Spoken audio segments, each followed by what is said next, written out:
She was treated like a servant in her own home.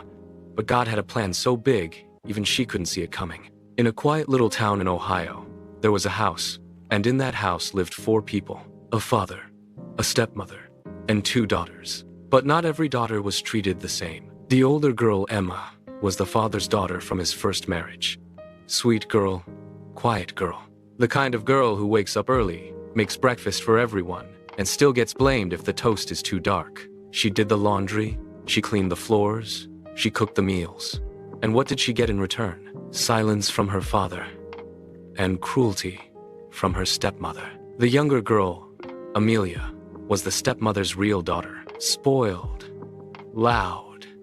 The kind of girl who never said thank you because she thought everything was already hers. Designer clothes, latest iPhone, her own car at 17. While Emma wore hand-me-downs and shared a cracked phone with nobody because nobody offered. But here's the thing about Emma.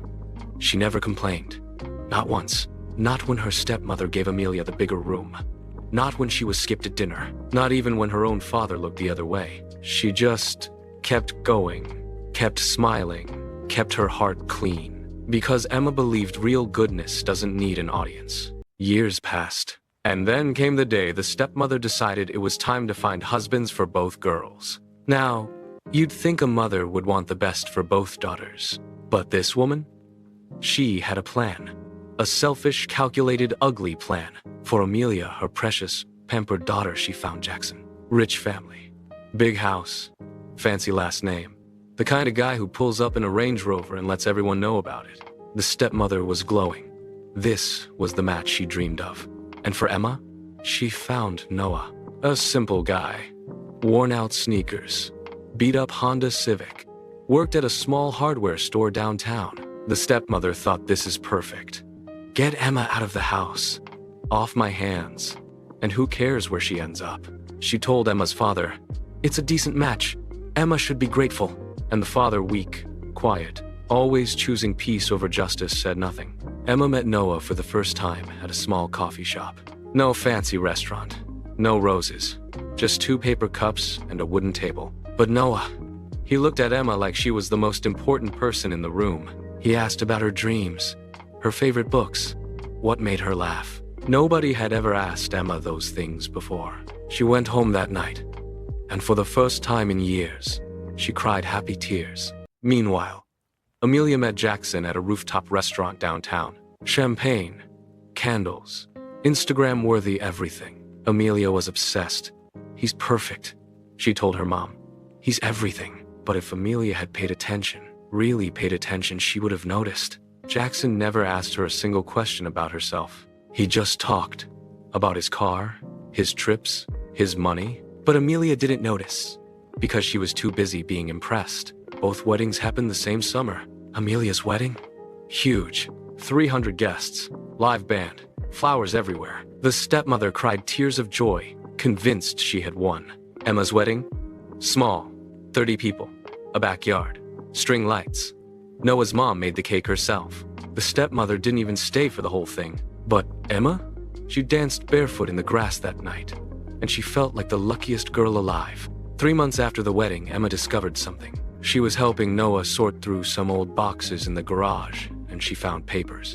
Legal documents, property documents, investment portfolios. Her hands started shaking. She looked up at Noah, completely confused. Noah sat down beside her, took a deep breath, and told her everything. Emma, I'm not who you think I am. My family, we come from money. A lot of money. Real estate, tech investments, generational wealth. But I watched my cousins grow up with everything handed to them, and they turned out empty. Selfish. Alone. I didn't want that. I didn't want a woman who chose me for my bank account. So I walked away from all of it. Lived simply, worked a real job, drove a beat-up car, because I needed to know that whoever loved me, not the money. He looked at Emma with the softest eyes. And then I found you, and I knew. First coffee, first conversation, I knew. Emma didn't say anything for a long moment. Then she laughed and cried at the same time. End quote. You were pretending to be broke to find real love? Noah smiled. Was it worth it? Emma looked at him. This man who asked about her dreams, who danced with her barefoot, who chose her when nobody else did. Yeah, she whispered, it was worth it. Now, let's talk about Amelia. Year 1 of marriage? Perfect. Trips to Europe, shopping sprees, couple photos every weekend. But behind closed doors, Jackson was never home. Late nights, suspicious texts, excuses that didn't add up. Amelia tried to talk to him. He brushed her off. Relax. You're so dramatic. Do you know how many girls would kill to be in your position? Year 2, the credit card got declined. Year 3, they had to sell the Range Rover. Turns out Jackson hadn't been building wealth, he'd been burning through his father's money. Gambling, partying, bad investments he never told anyone about. The big house, mortgage to the limit, the fancy lifestyle, completely fake. Jackson's father finally cut him off, furious, embarrassed, done. And just like that, the life Amelia thought she had collapsed.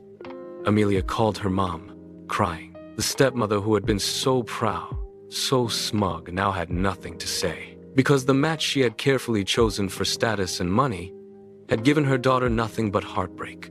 And the match she had thrown together carelessly, just to get Emma out of the house, had given Emma everything. Today, Emma lives in a beautiful home on the edge of the city. She runs her own small business, something she always dreamed of. Noah still drives a nice car now, but he still opens the door for her every single time. They have a little girl. They named her Grace, because that's what carried Emma through Grace, even when life wasn't fair. And sometimes late at night, Emma sits on her porch and thinks about those years, the cleaning, the silence, the hand-me-downs, the loneliness. And she doesn't feel bitterness, she feels grateful, because every hard day made her into the woman Noah fell in love with. And every unfair moment was just God setting up the plot twist. If you believe good people deserve good things, drop a